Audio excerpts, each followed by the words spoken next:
ನಮಸ್ತೆ, welcome to ನೀರಬಿದಿರೆ channel. ಇವತ್ತು ನಾನು ಸುಳ್ಯ ಸಂತೆ ಹೇಗುಂಟು ಅಂತ ತೋರಿಸ್ತೇನೆ. ಇವತ್ತು ಭಾನುವಾರ ನಮ್ಮ APMC ಸುಳ್ಯ ಇಲ್ಲಿ ಕ್ಯಾಂಪ್ಕೋ ಬಿಲ್ಡಿಂಗಿನ ಹತ್ತಿರ ವಾರದ ಸಂತೆ ಆಗ್ತದೆ. ಹಾಗೆ ಅದನ್ನು ಒಂದು ರೌಂಡ್ ಹೋಗಿ ಬರುವ ಅಂತ ಅಂದ್ಕೊಂಡಿದ್ದೇನೆ. ಹಾಗೆ ನಿಮಗೆ ಕೂಡ ತೋರಿಸ್ತೇನೆ ಹೇಗುಂಟು ನಮ್ಮ ಸುಳ್ಯದ ಸಂತೆ ಅಂತ. ಒಳ್ಳೆ ಫ್ರೆಶ್ ತರಕಾರಿಗಳೆಲ್ಲ ಸಿಗ್ತದೆ. ಹಾಗೆ ಇವತ್ತು ಮಳೆ ಬೇರೆ ಬರ್ತಾ ಉಂಟು, ಹಾಗೆ ಕೊಡೆ ಹಿಡಿದುಕೊಂಡು ಹೋಗಬೇಕಾಗ್ತದೆ. ಹಾಗೆ ನನ್ನ ಚಾನಲ್ ನೋಡದೇ ಇದ್ದರೆ ಖಂಡಿತ ನೋಡಿ, ಲೈಕ್ ಮಾಡಿ, ಸಬ್ಸ್ಕ್ರೈಬ್ ಮಾಡದೆ ನೋಡ್ತಾ ಇದ್ದರೆ ಖಂಡಿತ ಸಬ್ಸ್ಕ್ರೈಬ್ ಮಾಡಿ ನನಗೆ ಸಪೋರ್ಟ್ ಮಾಡಿ. ಬನ್ನಿ ನೋಡುವ ಹೇಗುಂಟು ಅಂತ. ಸುಳ್ಯ ಸಂತೆ ಅಂತ ಹೇಳಿದರೆ ಎರಡು ಕಡೆ ಸಂತೆ ಆಗ್ತದೆ. ಒಂದು ಬಸ್ ಸ್ಟ್ಯಾಂಡ್ ಗಾಂಧಿನಗರದಲ್ಲಿ ಒಂದು ಆಗ್ತದೆ, ಅದು ರೋಡ್ ಸೈಡಲ್ಲಿ. ಅಲ್ಲಿ ನಿಮಗೆ ಇಷ್ಟು ಫ್ರೆಶ್ ಆದ ತರಕಾರಿ ಸಿಗುವುದಿಲ್ಲ. ಬಿಸಿಲಿಗೆ ಮಳೆಗೆ ಎಲ್ಲ ಬಾಡಿದಂತಹ ತರಕಾರಿ ಅಥವಾ ಮಳೆಗೆ ಕೊಳೆತಂತಹ ತರಕಾರಿ ಸಿಗ್ತದೆ. ಇಲ್ಲಿ ಆ ರೀತಿ ಅಲ್ಲ, ಇದು ಒಂದು ಬಿಲ್ಡಿಂಗಿನ ಒಳಗಡೆ ಮಾಡುವ ಕಾರಣ ತುಂಬ ಫ್ರೆಶ್ ಆಗಿರ್ತದೆ. ಹಾಗೆ ಮತ್ತು ಗಲೀಜು ಹಾಗೇನೂ ಇರುವುದಿಲ್ಲ, ನೀಟಾಗಿ ಇಟ್ಟುಕೊಂಡೆಲ್ಲ ಇರ್ತದೆ. ಹಾಗೆ ಖಂಡಿತ ಒಮ್ಮೆ ಬಂದು ಬರದವರು ನೋಡಿ ತರಕಾರಿಯನ್ನೆಲ್ಲ ತಗೊಳ್ಬೋದು ಅಂತ ನನ್ನ ಅಭಿಪ್ರಾಯ. ತುಂಬ ಫ್ರೆಶ್ ಆಗಿರ್ತದೆ ಸೊಪ್ಪು ತರಕಾರಿಗಳು ಎಲ್ಲ. ಸೊಪ್ಪಿಗೆ ಒಂದೊಂದು ಕಟ್ಟಕ್ಕೆ 10 ರೂಪಾಯಿಗೆಲ್ಲ ಸಿಗ್ತದೆ. ಮತ್ತು ತರಕಾರಿ ಮತ್ತು ಈಗ ರೇಟು ಕೇಳಬೇಕು ಅಂತ ಇಲ್ಲಲ್ಲ, ಎಲ್ಲ ತರಕಾರಿಯ ರೇಟು ಗಗನಕ್ಕೇರಿದೆ. ತೊಂಡೆಕಾಯಿ 80 ರೂಪಾಯಿ ಅಂತ ಹೇಳ್ತಾರೆ, ಮತ್ತು ಬಟಾಟೆಗೆ 40, ನೀರುಳ್ಳಿ ಎಷ್ಟು 1.5 kg 50 ರೂಪಾಯಿ ಹಾಗೆಲ್ಲ ಹೇಳ್ತಾರೆ ಅವರದ್ದು ರೇಟು. ಟೊಮೆಟೊ ಹಾಗೆ 100 ರೂಪಾಯಿಗೆ 2 ಕಿಲೋ ಅಥವಾ 100 ರೂಪಾಯಿಗೆ 3 ಕಿಲೋ ಹಾಗೆಲ್ಲ ಹೇಳ್ತಾರೆ ಅವರದ್ದು ರೇಟು. ಅಂತೂ ತುಂಬ ಫ್ರೆಶ್ ಆಗಿರುವಂತಹ ತರಕಾರಿ ಅಂತೂ ಸಿಗ್ತದೆ ಅಂತ ನನ್ನ ಅಭಿಪ್ರಾಯ. ತುಂಬ ಸ್ಟಾಲ್ಗಳು ಉಂಟು, ಎಲ್ಲ ಸ್ಟಾಲ್ನಲ್ಲಿಯೂ ಎಲ್ಲ ವೆರೈಟಿ ತರಕಾರಿ ಇರ್ತದೆ. ಒಂದೊಂದು ಸ್ಟಾಲ್ನಲ್ಲಿಯೂ ಇರ್ತದೆ ತರಕಾರಿಗಳು, ಸೌತೆಕಾಯಿ, ತೊಂಡೆಕಾಯಿ, ಬದನೆ, ಬಟಾಟೆ, ಹಾಗೆ ಸೊಪ್ಪುಗಳದ್ದೇ ಒಂದು ತರಕಾರಿ ಅಂಗಡಿ ಅಂತ ಹಾಗೂ ಕೂಡ ಇರುತ್ತದೆ. ಆಮೇಲೆ ಸೊಪ್ಪು ತರಕಾರಿಗಳೊಟ್ಟಿಗೆ ಯಾವುದು ಈಚ ಗ್ರೋಸರಿ ಐಟಮ್ಗಳು ಕೂಡ ಇರ್ತದೆ. ಹಾಗೆ ಊರ ತರಕಾರಿ ಅಂತ ಮಾರಿ ಹಾಗೆ ಮಾರಾಟ ಮಾಡುವವರು ಇದ್ದಾರೆ. ಈಗಂತೂ ಹಲಸಿನ ಹಣ್ಣಿನ ಸೀಸನ್ ಅಂತ ಹೇಳಿ ಹಲಸಿನ ಹಣ್ಣು, ಮಾವಿನ ಹಣ್ಣು ಅದನ್ನು ಕೂಡ ಮಾರಾಟ ಮಾಡ್ತಾರೆ. ಅದರ ರೇಟು ನಾನು ಕೇಳಲಿಕ್ಕೆ ಹೋಗಲಿಲ್ಲ ಹಲಸಿನ ಹಣ್ಣಿಂದು, ಯಾಕೆಂತೇಳಿದ್ರೆ ನಮ್ಮ ಮನೆಯಲ್ಲಿ ಉಂಟಲ್ಲ ಹಾಗೆ. ಮಾವಿನ ಹಣ್ಣು 1.5 kg 100 ರೂಪಾಯಿ ಅಂತೆಲ್ಲ ಹೇಳಿದರು. ಮತ್ತು ಅದರೊಟ್ಟಿಗೆ ನಿಮಗೆ ಈ ರೀತಿಯ ಫ್ಯಾನ್ಸಿ ಐಟಮ್ಗಳು, ಆಮೇಲೆ ಚಪ್ಪಲಿನ ಅಂಗಡಿ, ಬಟ್ಟೆಯ ಅಂಗಡಿ ಎಲ್ಲವೂ ಒಂದೇ ಬಿಲ್ಡಿಂಗಿನ ಒಳಗೆ ಸಿಗ್ತದೆ. ಬಟ್ಟೆ ಕ್ವಾಲಿಟಿ ಎಲ್ಲ ತುಂಬ ಒಳ್ಳೆಯದಿಲ್ಲ, ಆದರೂ ಒಂದು ಓವರಾಲ್ ತಗೊಳ್ಳೋರಿಗೆ ತಗೊಳ್ಬೋದು. ಆಮೇಲೆ ಈ ರೀತಿಯ ಪ್ಲ್ಯಾಸ್ಟಿಕ್ ಐಟಮ್ಗಳು, ಮಕ್ಕಳಿಗೆ ಬೇಕಾಗುವಂಥ ಫ್ಯಾನ್ಸಿ ಐಟಮ್ಗಳು ಅದೆಲ್ಲ ಸಿಗ್ತದೆ. ಅಂತೂ ಒಂದೇ ಕಡೆ ಬಂದರೆ ನಿಮಗೆ ತರಕಾರಿ, ಗ್ರೋಸರಿ, ಹಾಗೆ ಇಂಥ ಫ್ಯಾನ್ಸಿ ಚಪ್ಪಲು, ಬಟ್ಟೆ ಎಲ್ಲವೂ ತಗೊಳ್ಬೋದು ಈ ಸಂತೆಗೆ ಬಂದರೆ.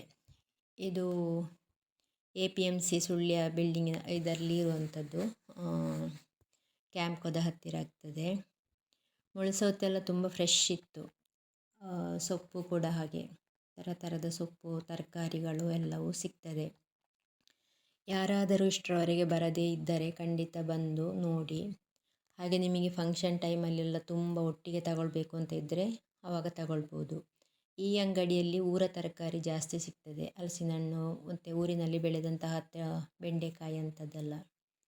ಇಲ್ಲೆಲ್ಲ ಗ್ರೋಸರಿ ಐಟಮ್ಗಳು ಅಂಥದ್ದೆಲ್ಲ ಉಂಟು.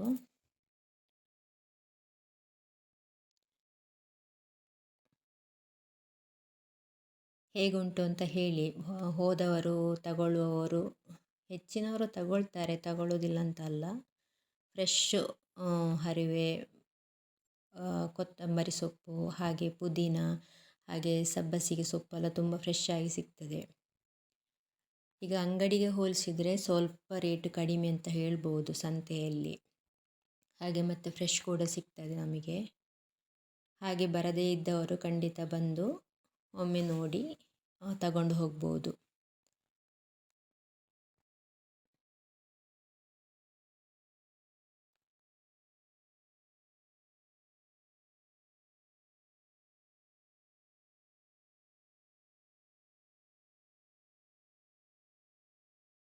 ಇಲ್ಲಿ ಕೂಡ ಊರ ತರಕಾರಿ, ಮರಗೆಣಸು, ಹಲಸಿನ ಹಣ್ಣು, ಹಾಗೆ ಈ ಕಡೆ ಬೇಕರಿ ಐಟಮ್ಮು, ಬೇಕರಿದು ಅಂಥದ್ದೆಲ್ಲ ಚಿಪ್ಸು, ಬೇಕರಿಯಲ್ಲಿ ಸಿಗುವಂಥ ಐಟಮ್ ಎಲ್ಲವನ್ನು ಮಾರಿಕೊಂಡಿರ್ತಾರೆ. ಹಾಗೆ ಇಲ್ಲಿ ಹೊರಗಡೆ ಬಂದರೆ ಯಾವುದು ಗಿಡಗಳು ಉಂಟು, ತರಕಾರಿ ಗಿಡಗಳನ್ನು ಕೂಡ ಮಾರ್ತಾರೆ. ಬದನೆ ಗಿಡ ಹಾಗೆ ಮತ್ತು ಮೆಣಸಿನ ಗಿಡ ಇತ್ತು, ಹಾಗೆ ತರಕಾರಿ ಬೀಜಗಳು ಕೂಡ ಉಂಟು. ಬದ್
ಹಾಗೆ ಬೆಣ್ಣೆಹಣ್ಣು ಅಥವಾ ಮಾವಿನ ಹಣ್ಣು ತುಂಬ ಫ್ರೆಶ್ ಆಗಿತ್ತು. 1.5 kgಗೆ 100 ರೂಪಾಯಿ ಅಂತ ಹೇಳಿದರು. ಮುಂಡಪ್ಪ ಮಾವಿನ ಹಣ್ಣೆಲ್ಲ ಇತ್ತು. ಹಾಗೆ ನಾನು ಅಲ್ಲಿಂದ ಹೊರಗಡೆ ಬಂದು ಅಂತ ಹೇಳಿದರೆ, ನಮ್ಮ ದೇವಸ್ಥಾನದ ಪಕ್ಕದ ಸೈಡಲ್ಲಿ ಒಂದು ಗುಲಾಬಿಯನ್ನು ಇಳಿಸ್ತಾ ಇದ್ದರು. ತುಂಬ ಭಾರಿ ಚೆಂದ ಇತ್ತು. ಹಳದಿ ಗುಲಾಬಿ ಹಾಗೆ ದಾಸವಾಳ ಎಲ್ಲ ಇನ್ನೂ ಫ್ರೆಶ್ ಆಗಿತ್ತು. ಚಟ್ಟಿಯಲ್ಲಿರುವ ಅಥವಾ ಪಾಟಲ್ಲಿರುವ ಗುಲಾಬಿಗೆ 200 ರೂಪಾಯಿ ಅಂತ ಹೇಳಿದರು. ದಾಸವಾಳಕ್ಕೆಲ್ಲ ಇದಕ್ಕೆಲ್ಲ 100 ರೂಪಾಯಿ 150 ರೂಪಾಯಿ ಅಂತ ಹೇಳ್ತಾಯಿದ್ರು. ಹಾಗೆ ಎಲ್ಲ ತಂದದಷ್ಟೇ ಅವರ ವಾಗ, ಇಲ್ಲಿಂದ ಚೆನ್ನೈಯಿಂದ ತಂದದ್ದು ಅಂತ ಹೇಳಿದರು. ಭಾರಿ ಒಳ್ಳೆಯದಿತ್ತು. ಈ ಜರ್ಬೇರಕ್ಕೆಲ್ಲ ಕಡಿಮೆ 80 ರೂಪಾಯಿ ಅಂತ ಹೇಳಿಕೊಂಡಿದ್ರು. ಇದು ದೇವಸ್ಥಾನದ ಬಲದ ಸೈಡಲ್ಲಿ ಒಂದು ಶಾಪಿನಲ್ಲಿ ಮಾರ್ತಾಯಿದ್ರು. ಹಾಗೆ ಇಲ್ಲಿ ಹೊರಗಡೆ ಬಂದರೆ ಹಣ್ಣುಗಳದ್ದೇ ಒಂದು 2-3 ಅಂಗಡಿ ಉಂಟು. ಮಾವಿನ ಹಣ್ಣು ಮತ್ತು ಡ್ರ್ಯಾಗನ್ ಫ್ರೂಟ್ ಮತ್ತು ಈಗಿನ ಸೀಸನ್ ಫ್ರೂಟ್ ಎಲ್ಲ ಉಂಟು. ಹಾಗೆ ಅಕ್ವೇರಿಯಂ ಶಾಪಿನಾಗಿತ್ತು. ಅಕ್ವೇರಿಯಂ ಶಾಪ್ ಅಂತ ಹೇಳಿದರೆ ನಿಮಗೆ ಮೀನು ಬೇಕಾದಷ್ಟು ಹೀಗೆ ಬಾಕ್ಸಲ್ಲಿ ಹಾಕಿ ಕೊಡ್ತಾರೆ. ಅಲ್ಲಿ ಒಂದು 4-5 ವೆರೈಟಿ ಮೀನಿತ್ತು. ಹಾಗೆ ಸ್ವಲ್ಪ ಈ ಕಡೆ ಬಂದರೆ ಅಲ್ಲಿ ಕೂಡ ನರ್ಸರಿ ಅಂತ ಹೇಳಲಿಕ್ಕಾಗೋದಿಲ್ಲ. ಅಂತೂ ಗುಲಾಬಿ ಎಲ್ಲ 100 ರೂಪಾಯಿ ಅಂತ ಹೇಳಿದರು. 150-100 ರೂಪಾಯಿ. ದಾಸವಾಳಕ್ಕೂ 100 ರೂಪಾಯಿ ಅಂತ ಹೇಳಿದರು. ತೊಂದರೆ ಇಲ್ಲ, ಒಳ್ಳೆ ಗಿಡ ಇತ್ತು. ಹಾಗೆ ಜರ್ಬೇರ ಗಿಡ ಇತ್ತು. ಜರ್ಬೇರ ಗಿಡ ಅಂತೂ ಸೂಪರ್ ಕಲರ್ ಇತ್ತು. ನೋಡುವಾಗ ಆಸೆ ಆಗ್ತಾಯಿತ್ತು. ಬಣ್ಣದ ಇದಕ್ಕೆಲ್ಲ 150 ರೂಪಾಯಿ. ಗಿಡ ಎಲ್ಲ ಒಳ್ಳೆಯದಿತ್ತು. ಹಾಗೆ ಖಂಡಿತ ಒಮ್ಮೆ ಹೋಗದಿದ್ದರೆ ಹೋಗಿ. ತರಕಾರಿ ಹಾಗೆ ಹಣ್ಣುಗಳು ಹಾಗೆ ಇಲ್ಲಿ ಹೂವಿನ ಗಿಡ ಉಂಟು. ಹೆಣ್ಣು ಮಕ್ಕಳು ಅಂತ ಹೇಳುವಾಗ ಅವರಿಗೆ ಹೂವಿನ ಗಿಡವನ್ನು ನೋಡದೆ ಬರಲಿಕ್ಕೆ ಮನಸ್ಸು ಬರುವುದಿಲ್ಲ ಅಲ್ಲ. ಹಾಗೆ ನಾನು ಕೂಡ ಒಮ್ಮೆ ನೋಡಿ ಬಂದೆ. ಚೆಂದ ಉಂಟು ಗಿಡಗಳೆಲ್ಲ. ಹಾಗೆ ನನ್ನ ಈ ವಿಡಿಯೋ ಇಷ್ಟವಾದರೆ ಇದೆ.